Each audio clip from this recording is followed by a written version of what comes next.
For most Australians, fluoride in drinking water means one thing: better teeth. But for many Queenslanders, the fluoridation of the water supply is something to be feared.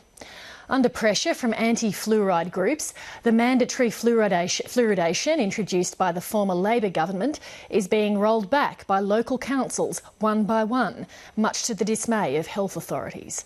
Matt Wordsworth reports. It's Monday night in Charters Towers in North Queensland, and Marilyn Haynes has flown in from Brisbane to address the local council.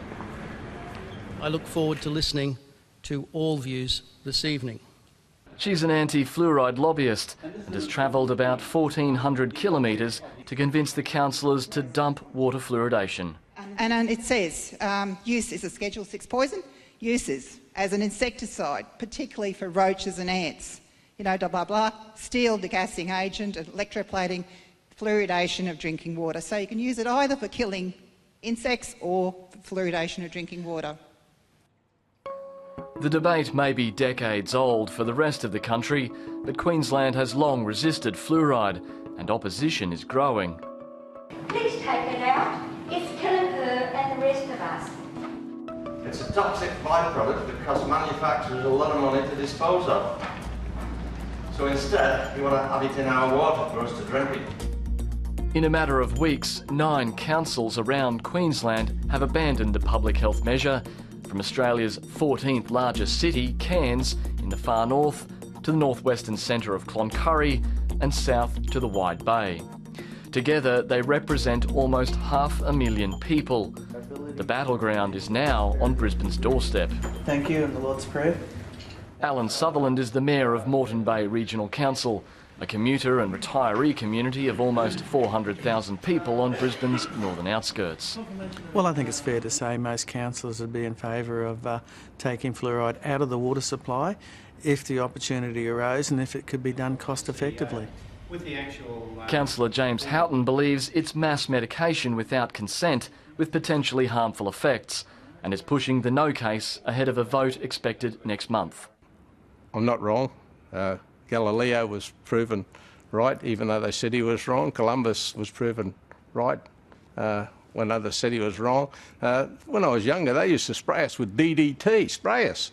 That's been proven wrong. So science is, makes themselves, provided there's proper research done, they will come up and prove previous reports wrong. So I've adopted an old adage that when in doubt, anyway, leave out. When in doubt, leave out.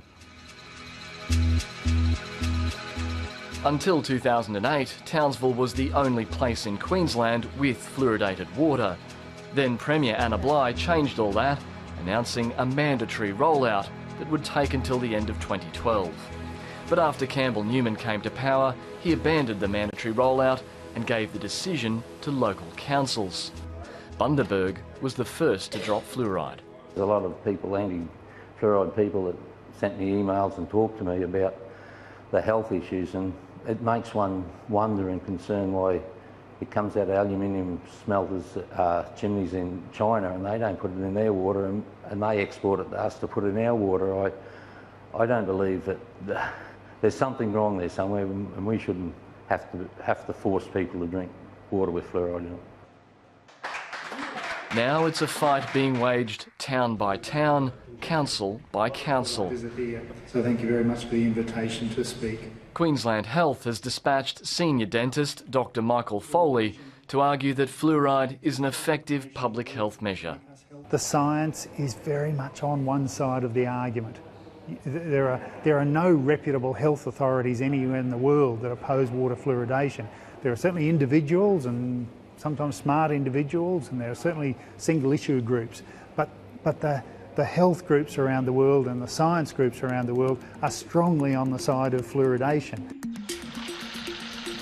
A study in the 1990s which compared children in fluoridated Townsville to non-fluoridated Brisbane found about 60% fewer dental caries or incidents of tooth decay in the Townsville children.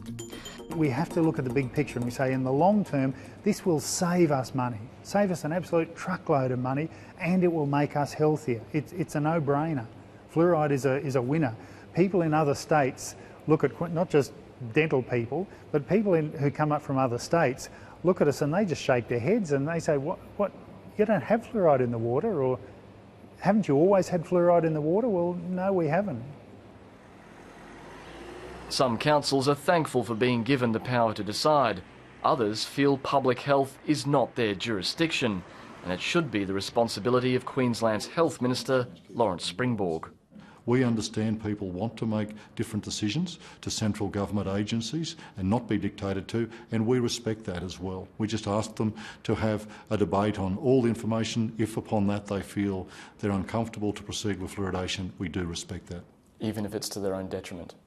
Well, that's a very subjective thing. I mean, people have different views with regards to... Well, it's not subjective according to your own department. You've got Dr Michael Foley out there saying it's an important public health No, but measure. what I'm saying is that some people have a different and a very, very heartfelt view with regards to this. We would just say to them that we encourage you to look at the positive benefits that can come from the fluoridation of water supplies. Okay, so this is what we do.